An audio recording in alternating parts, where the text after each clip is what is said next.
Assalamualaikum warahmatullahi wabarakatuh. Bismillah, alhamdulillahirabbil alamin, wa bihi nasta'inu ala umurid dunya waddin, wa ala alihi wassahbihi ajma'in. Bagaimana kabarmu Ananda sekalian di hari ini? Gimana? Alhamdulillah, senang sekali Ibu mendengarnya. Semoga Allah memberkati serta meridhoi niat dan langkah kita di hari ini ya. Kita bertemu lagi di mata pelajaran Al-Quran Hadis. Dan kali ini kita akan membahas tentang menjaga kelestarian lingkungan. Sebelum kita memulai pembelajaran, kita berdoa dulu ya. Bismillahirrahmanirrahim. Rabbi shrahli sadri wa yassirli amri wahlul 'uqdatam min lisani yafqahu qawli ya fattahu ya alim. Shadaqallahul azim. Setiap materi yang kita bahas tentu ada tujuan pembelajaran yang harus dicapai. Betul kan? Ya, betul sekali. Jadi anak-anak sekalian, tujuan pembelajaran kita kali ini adalah melafalkan Quran Surat Al-A'raf ayat 56 sampai 58 tentang menjaga kelestarian lingkungan, menganalisis Quran Surat Al-A'raf ayat 56 sampai 58 tentang menjaga kelestarian lingkungan. Lingkungan adalah kombinasi antara kondisi fisik yang mencakup keadaan sumber daya alam seperti tanah, air, energi surya, mineral, flora, dan fauna yang tentu saja tumbuh di atas tanah atau lautan di sekitar kita. Nah, Ananda sekalian, lingkungan yang baik pasti di sana ada manusia di sekitar lingkungan itu akan baik. Lingkungan yang buruk pasti manusia di sekitar lingkungan itu juga akan buruk. Nah, pastinya lingkungan baik, manusia baik, maka sumber daya air, udara, lingkungan tanah, otomatis ekosistem serta fauna liar tidak akan punah. Sebaliknya, lingkungan rusak, tentu saja sumber daya air, udara, lingkungan tanah, kerusakan ekosistem dan punahnya fauna liar.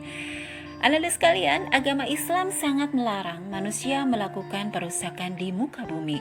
Sesuai pokok bahasan yang akan kita bahas kali ini, yaitu Quran Surat Al-A'raf ayat 56 dan 58. Baiklah anak-anak sekalian, kita bahas Quran Surat Al-A'raf ayat 56 sampai 58. Dan kita baca dari mulai ayat 56 sampai 58.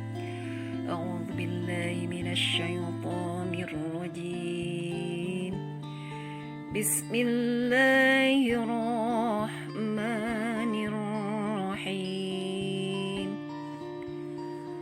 ولا تفسدوا في الأرض بعد إصلاحها وادعوه خوفا وطمعا إن رحمة الله قريب من المحسنين وهو الذي يرسل الرياح بشرا بين يدي رحمته حتى إذا أقلت سحابا ثقالا سقناه لبلد ميت فأنزلنا به الماء فأخرجنا به من كل الثمرات كذلك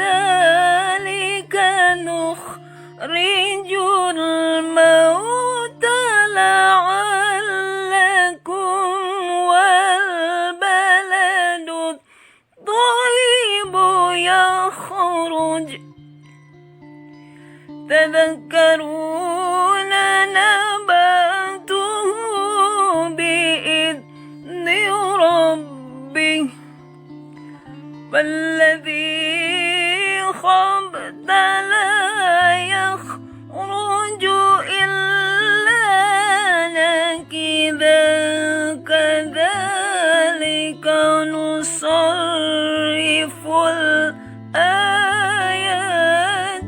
لقوم يشكرون.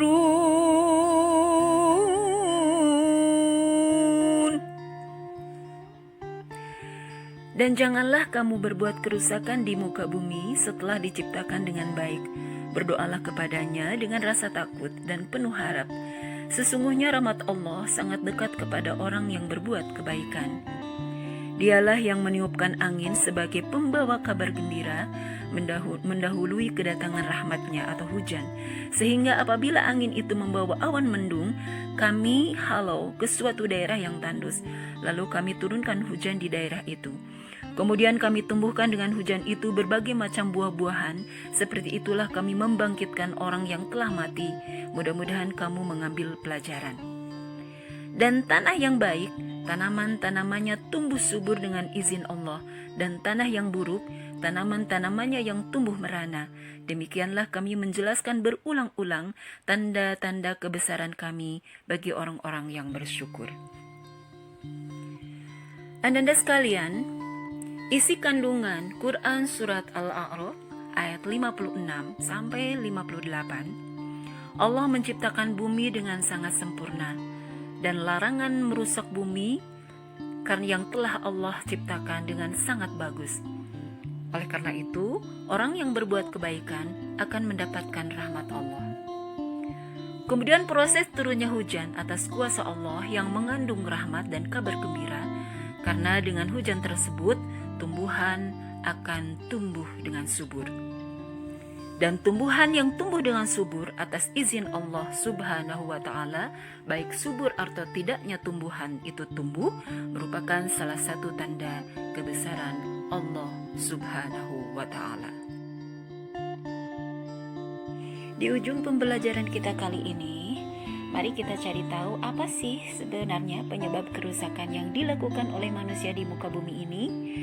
Ya, walaupun sebenarnya Ibu yakin sekilas Ananda pasti sudah tahu bahwa perusakan lingkungan yang disebabkan oleh manusia yang terjadi di antaranya, yang pertama, coba sesuai dengan gambar, pembuangan sampah pada aliran sungai. Kemudian yang kedua, penebangan pohon secara liar. Yang ketiga, kebakaran hutan yang menyebabkan polusi udara. Atau yang keempat, polusi udara disebabkan oleh asap industri. Dan yang kelima, penumpukan sampah yang pastinya pada tempat pembuangan air.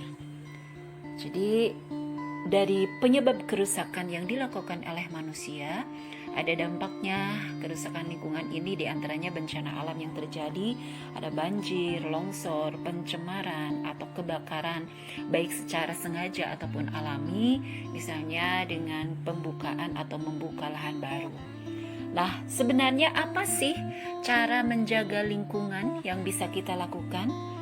Nah, ada beberapa cara, Ananda sekalian, diantaranya satu, kita harus biasakan menanam pohon minimalnya satu, ya, menanam pohon di sekitaran kita. Kemudian lakukan perjalanan Ananda dengan bersepeda atau naik kendaraan umum. Yang selanjutnya, cara mencegah lingkungan ini, cara mencegah supaya tidak terjadi kerusakan pada lingkungan, tidak boros kertas, hemat listrik, tidak buang sampah sembarangan. Kemudian yang paling penting adalah saling mengingatkan betapa pentingnya kebersihan dan kelestarian lingkungan. Nah, demikian Ananda sekalian materi kita kali ini, dan insya Allah Ibu yakin Ananda bisa memahami sesuai dengan materi kita kali ini, dan pastinya moga Ananda bisa mengaplikasikan dalam kehidupan sehari-hari. Kita tutup pertemuan kita kali ini dengan mengucapkan Alhamdulillahirabbil alamin. Assalamualaikum warahmatullahi wabarakatuh.